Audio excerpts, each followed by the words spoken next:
You need to watch this if you struggle with fear or love a good scare. The jester will prepare a place for you. Imagine a room cloaked in darkness. Your heart races, senses on high alert. Welcome to the Jester Game, brought to you by the twisted minds behind Storybook coins. This Jester Game will leave you mad. Here's how it works. A host, dressed as a jester, sets up a room filled with your worst nightmares. It could be anything, from creepy dolls to spine-chilling whispers. Your challenge? To sit or stand in that room in complete darkness for the desired amount of time. Feeling brave yet? Here's the catch. If you decide you can't handle it, you can signal to quit at any moment. But if you stick it out, you'll have to face what's in the room before claiming your prize. Think you can outsmart the jester and conquer your fears? This game isn't just about endurance, it's about confronting what lurks in the shadows of your mind. So gather your courage, dim the lights, and step into the jester's realm. The prize awaits, but so does the terror.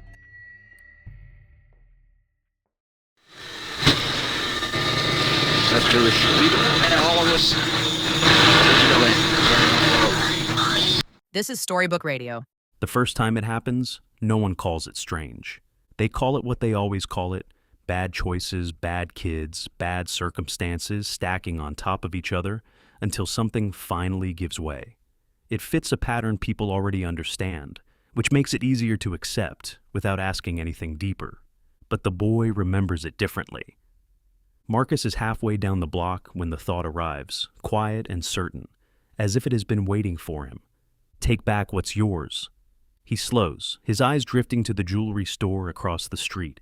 He has passed it 100 times without interest, but now it holds his attention in a way he can't explain.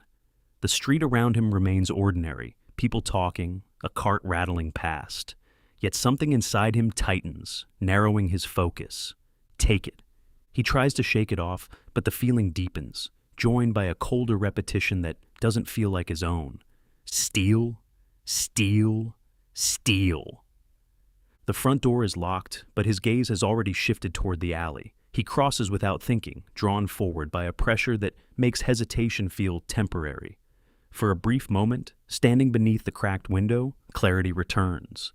He sees what he is about to do and understands exactly what will follow. Then the thought presses in again. They've been taking from you your whole life. Take it back. His hesitation gives way. The brick leaves his hand and the glass shatters. He climbs through before the sound settles, landing inside the quiet store with his pulse racing. Rows of jewelry gleam under dim lights, untouched and within reach. He moves quickly, sweeping items into his hoodie without pausing to look. The motion feels automatic, driven more by urgency than intent, as though stopping requires more effort than continuing. A car passes outside, and for a split second, awareness cuts through. What am I doing? The question barely forms before it is replaced. Run. Marcus vaults back through the broken window and sprints down the alley, his body moving faster than he can think. By the time sirens rise in the distance, he is already gone. Police reports are filed, and the narrative becomes clear. It is just another teenage break-in, another person's thirst for the fruits of labor without partaking in the work. People fill in the rest without effort. They blame his mother, they blame the neighborhood. Most don't need an explanation beyond what they have already decided. Years later, Imani Carter feels something similar. The thought settles into her mind before she can question it. You ain't nothing. Her eyes remain on the page, but the words in front of her stop meaning anything. The sentence doesn't feel foreign enough to reject, yet not familiar enough to accept.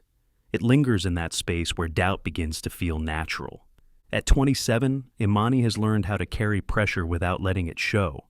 Her brown face composed, her long black braids fall neatly past her shoulders. In the next room, her 3-year-old son, Malik, sits close to the television, absorbed in cartoons, unaware of anything beyond the screen. The book rests open across her lap. She finds it earlier that afternoon in a taped box at the back of the closet, something from her childhood, something she plans to read to him. That intention ends the moment she opens it. The center of the book is carved out with precision, the pages cut cleanly to hold something hidden inside. Papers. Her father, Isaiah Carter, handwriting meets her first, tight, controlled, Nothing like he used to speak back in his days as a Black Panther. His notes are filled with numbers, repeating sequences, patterns that almost make sense if she looks long enough. Frequencies. She leans forward, trying to follow them. Her focus narrows, but the thoughts continue to press in, louder now, crowding the space where her concentration should be. "You're not smart enough." She doesn't look up. Instead, she shifts her attention across the table, where typed documents sit beside her father's notes. Some pages are marked with faint official stamps that suggest they were never meant to leave wherever they came from. One word draws her attention immediately. Oppressormitter. She reads more carefully this time. Beneath the title is a rough sketch, a device resembling a mechanical key. Lines branch out from each component, labeled with small, precise notes. A block of text explains signal ranges, behavioral influence, and reinforcement cycles. The language is direct, leaving little room for interpretation. Initial deployment, urban Black communities. Secondary testing, select low-income white regions. Her eyes move lower, in red crayon, written unevenly across the margin. "For whoever finds this, I'm already dead. Please, keep this document concealed." Her breath slows. "You should stop." The thought settles in easily, almost helpful in tone. This isn't going anywhere. Imani's eyes lower as she continues reading. It sounds like her, but it arrives before she decides it. From the other room, she hears water running in the yellowed kitchen, a familiar late-night rhythm of her mother moving through chores. Imani gathers the papers and walks toward the sound. Her mother, Denise, stands at the sink in a powder blue apron, rinsing a dish that is already clean. "You knew," Imani says from the doorway. Denise doesn't turn right away. The faucet continues for a moment before she shuts it off. "Knew what?" Imani steps closer and drops the papers onto the table between them. "This," she says, "his notes. Don't act like you haven't seen this before." Denise's eyes flick down, just long enough to recognize them. "You need to leave that alone." "Didn't he kill himself?" The words settle between them. Denise continues cleaning, plate, mug, letting the silence stretch. Imani waits. "You think he was the only one who noticed?" Denise says finally. Imani's gaze sharpens. Her mother holds the moment, but nothing more comes. Later, in her room, Imani stands beside a white vanity dresser overlooking the bed. She marks the calendar, July 12th. The city meeting, the perfect time. Community officials focus on rising crime, failing education systems, everything that feels broken but never fully explained. No one suspects the real catalyst could be something unseen, a device. She tightens her grip on the pen. She has to say something. The statistics aren't natural, they're manufactured, designed, and as long as she stays quiet, nothing changes. The room is already loud when Imani steps up to the front. Voices overlap, chairs scrape against the floor, and frustration lingers in the air as if everyone carried it in with them. A councilman in a pressed gray suit stands at the podium, his tie slightly loosened, his expression composed in that practiced way that suggests he's used to controlling rooms like this. And if we focus on improving educational access, we can begin to address what? The words leave Imani before she fully registers standing. The room shifts as attention slowly turns toward her. The councilman pauses, blinking once as if recalibrating. "Ma'am, if you'll wait until—" "No," she says, her voice steady but firm. "Because we've been waiting. That's the problem." More people turn now.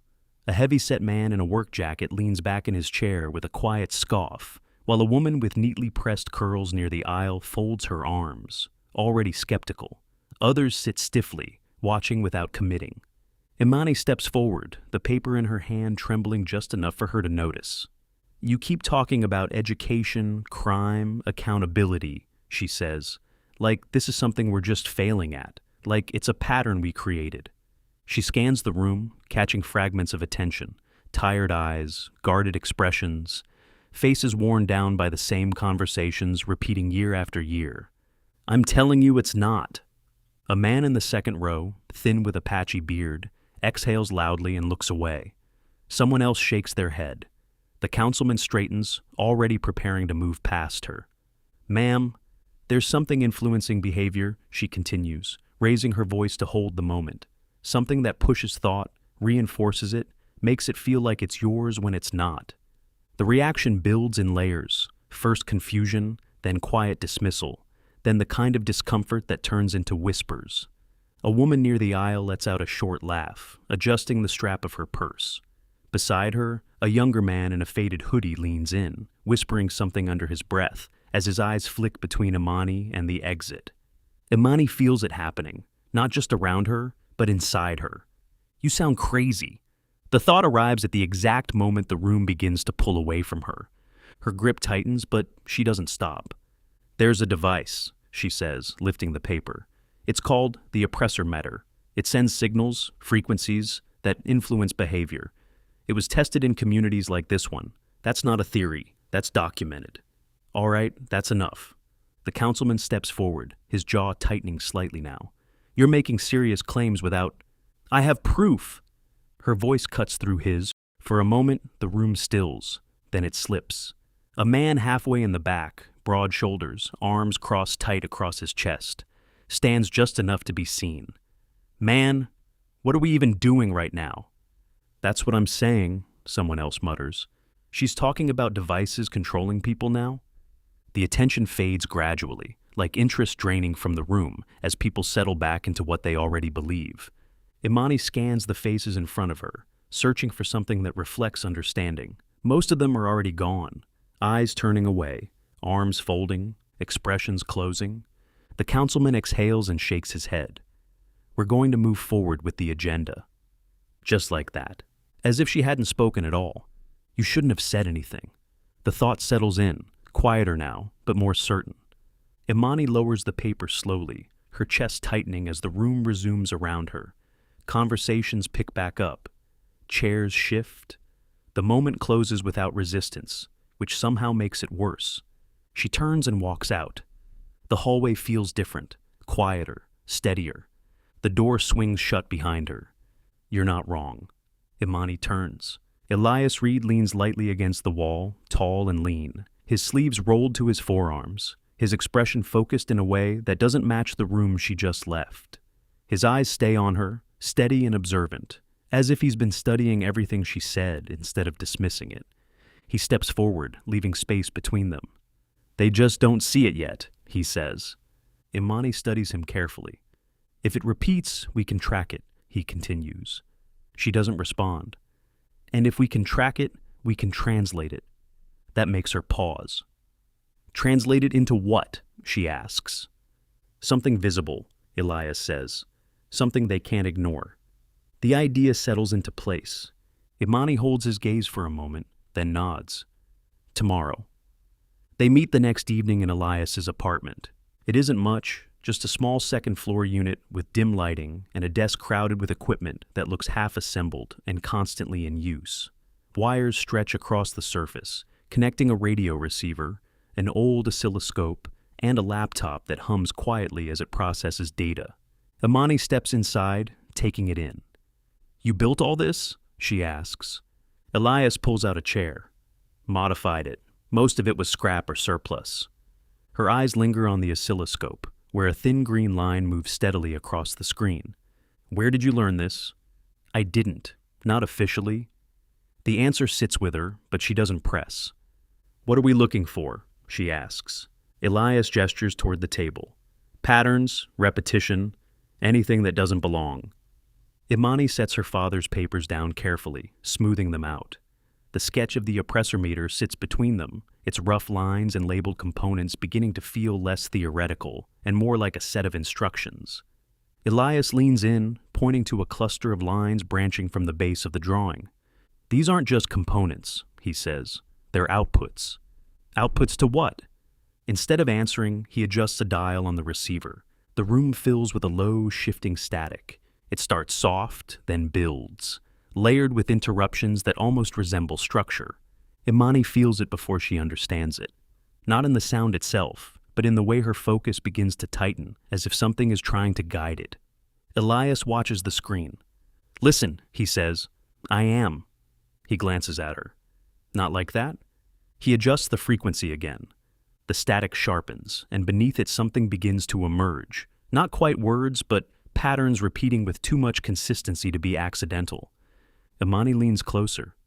I hear it. Elias nods, already watching the oscilloscope. The green line breaks into repeating spikes that form a sequence, each one mirroring the last with a subtle variation. See that? He says. That's structure. Imani studies it, her mind trying to connect what she hears with what she sees.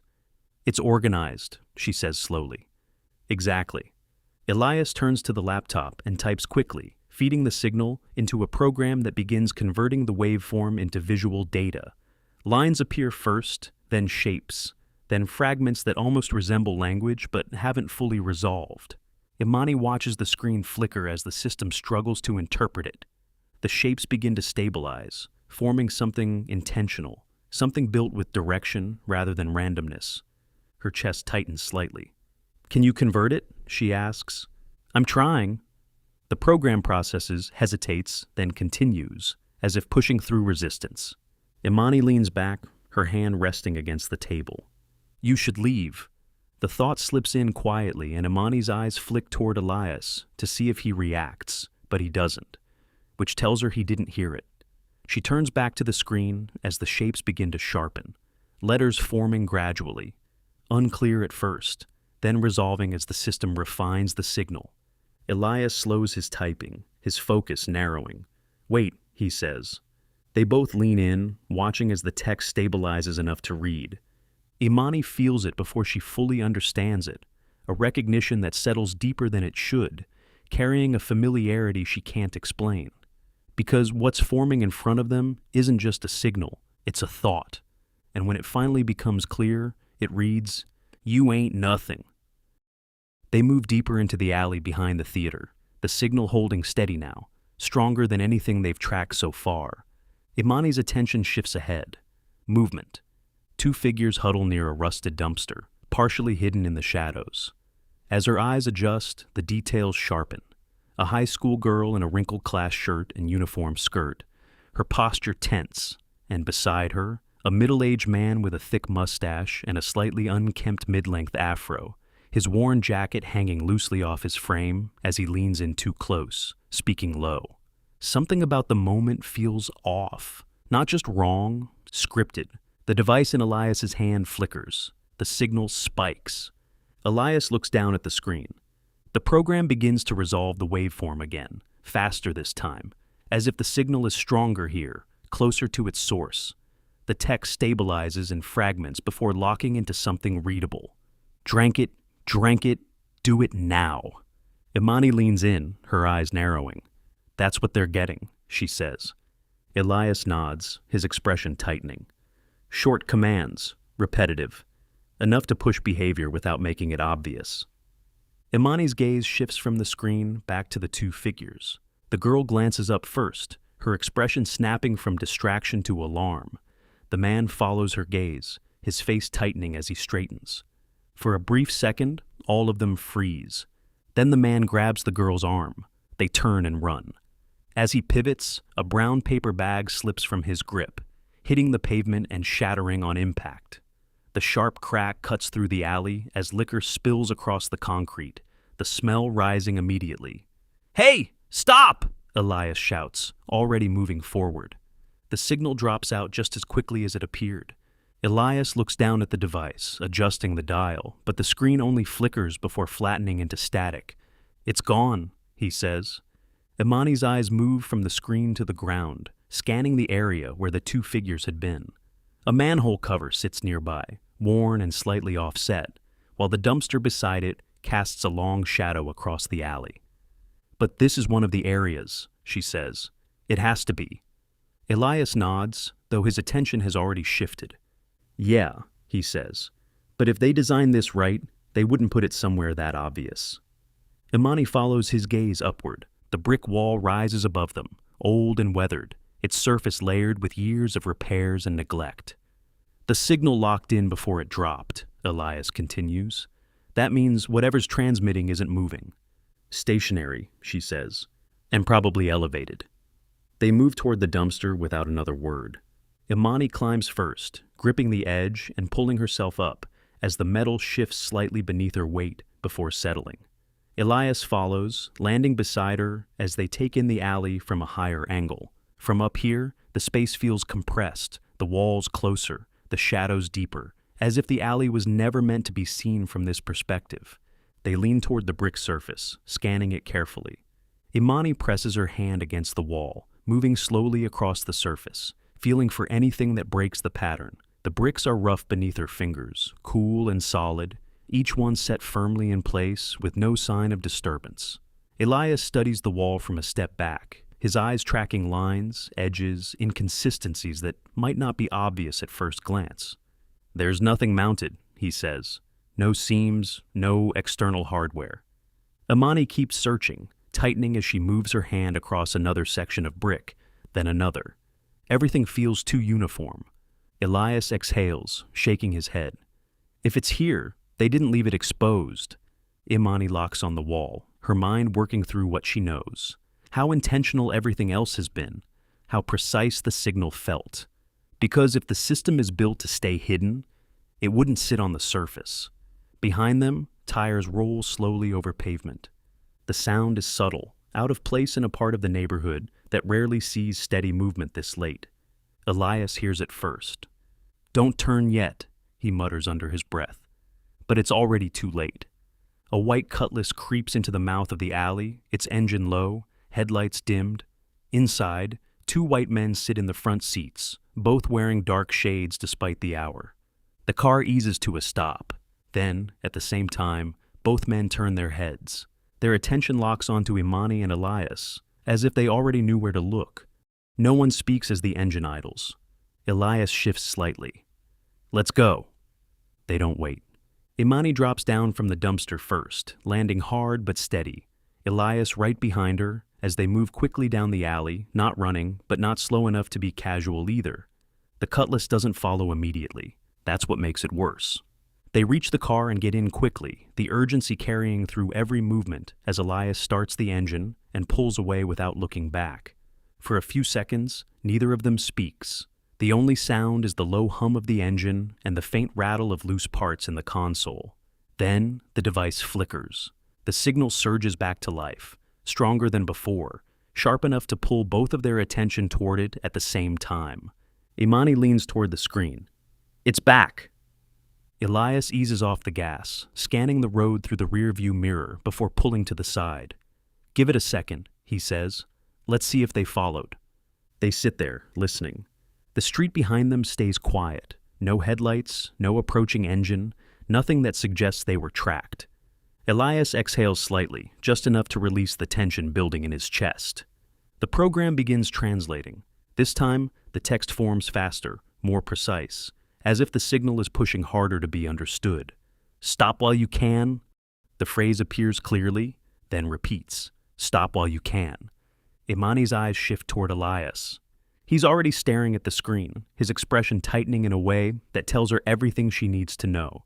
"That's not random," she says. Elias doesn't answer right away because he recognizes it. He had just thought the same thing. The realization settles between them without needing to be spoken. Before either of them can react, the signal cuts out completely. The screen flickers, then resets, leaving behind only static. Elias immediately reaches for the dial, adjusting it with quick precision. Wait, the device catches something again. A new signal locks in, close, 2 blocks ahead, stronger, more focused. The program translates almost instantly this time. Shoot before he gets away. Imani's breath tightens as she reads it. That's different. It's escalating, Elias says, his voice lower now. The waveform sharpens, intensifying in a way that feels less like detection and more like pressure building. Elias grips the wheel tighter. It's too dangerous. The words barely leave him before the impact hits. The force comes from behind, sudden and violent, snapping them forward as metal crushes against metal. The white cutlass slams into them, its presence no longer subtle or distant. Imani's body jolts forward, her hands catching against the dashboard as the car lurches and shudders to a stop. Before Elias can recover, before the engine can even respond, a sharp crack cuts through the air. Gunfire. From the side of the street, a wild, skinny man moves quickly into view, raising a handgun and firing into the frame of their car. The shots tear through the metal, flattening the tires in seconds. The vehicle drops unevenly, immobilized. Imani's ears ring as the world narrows, sound collapsing into a dull, distant echo. Doors slam. Footsteps approach. The two men from the Cutlass move in, filling the space before the moment can settle into panic. Elias reaches for the ignition, trying to recover control. The door is yanked open, and hands grab him, pulling him out before he can resist. Imani's door follows. She's pulled out just as quickly, the force behind it leaving no time to react. Everything happens in one continuous motion, fast, coordinated. A bag is thrown over her head, cutting off the world instantly. The darkness doesn't lift all at once. It thins, sound returning before sight. A low electrical hum, steady and distant, followed by faint footsteps beyond the walls. Then the bag is pulled from her head. Light cuts in. Imani squints as the room comes into focus. Concrete walls, no windows, a single overhead light casting hard shadows across a metal table bolted to the floor, and someone seated across from her. She freezes. Recognition comes before clarity. Older, thinner. Time has reshaped his face, but not enough to erase what she knows. Isaiah Carter. "You're dead," she says, her voice tight. He exhales quietly. "That's what they needed you to believe." The words settle in. Imani leans forward, gripping the edge of the chair. "You let us believe that?" Isaiah's gaze dips, then returns. "I made a deal." "For who?" she asks, though she already knows. "For you, your mother, your son." She shakes her head. "Don't do that. Don't make this sound like you had no choice." "It was the only way." The room tightens around them. Isaiah studies her for a moment, then says, "You need to stop looking for the oppressor meter. Go home. Focus on your family." Imani lets out a breath that turns into something sharper. "You brought me here for that?" "There's more," he says. "You'll be taken care of. A check will come. Enough to make sure you and Malik are set." She stares at him. "You think this is about money?" "It's about survival." Imani leans in again. "What happened to Elias?" A brief pause. Isaiah doesn't look away. "The same thing that will happen to you if you keep searching." For a moment, the words don't land. Then they do. Imani's breath catches as something breaks loose. "What does that mean?" she demands, her voice rising. "What did you do to him?" Her chair scrapes as she pushes forward, anger spilling through the control she's been holding. "You don't get to say that and sit there like it's nothing. He was helping me. He didn't even know what this was." He says nothing, and that silence hits harder than anything else. Imani shakes her head, pacing once before stopping herself, her hands tightening into fists. "No," she says, her voice unsteady. "You don't get to decide who disappears because of this." Her breathing quickens as the weight settles in. "If something happened to him..." She cuts herself off. Isaiah watches her, unchanged. "I told you what would happen," he says. Imani exhales sharply, forcing herself back into control. "I'm not stopping," she says, steadier now. "I'll find them, all of them." He studies her, something like recognition in his eyes. "That's what I was afraid of." Her gaze hardens. "Then you should have stayed gone." He nods once, accepting it, then leans forward slightly. "You want to find it? Start looking in the right place." She doesn't respond, but her focus sharpens. "You've been searching outside," he continues. "Buildings, signals, locations." He holds her gaze. "But the system doesn't work like that." A brief pause. "You're a carrier." The words hang. Imani frowns. "What are you talking about?" "The frequencies don't just move through the environment," he says. "They move through people." She shakes her head. "No." "They come through you," he continues, calm and certain. "Through your ears, your voice. You receive it, then pass it on without realizing it." Imani's breathing slows as the pieces begin to connect. "You're not the only one," he says. "There are thousands, placed, positioned, cycling the signal, so it never concentrates in one place long enough to be detected." The room feels heavier. The thoughts, the timing, the way they arrive before she could form them. Isaiah watches her understand. "That's why you couldn't find it," he says. "Because you were never meant to." Silence settles. Imani keeps her eyes on him, but something in her has changed. Because if he's right, then the system isn't hidden somewhere out there. It's everywhere. In a world where stories are the essence of life, what if you could be part of creating the next great tale? Introducing Storybook, a community where your imagination comes to life. A place where writers, readers, and dreamers unite to create something extraordinary. With Storybook, your ideas, your stories, and your characters are more than just thoughts. They become part of a larger narrative. Less than 1 billion Storybook tokens are powered by the Solana blockchain. By holding Club's tokens, you gain the power to pitch ideas, give input, and even become a character in the stories you help create. Submit your stories, collaborate with other talented writers, and see your work come to life. Storybook isn't just about storytelling. It's about making your mark in a community that values creativity and innovation. From anthologies to graphic novels, from films to community-driven magazines, Storybook is where your ideas take flight and where your voice is heard. Become part of a movement where your creativity shapes the future of storytelling. Welcome to Storybook, a community where stories come to life.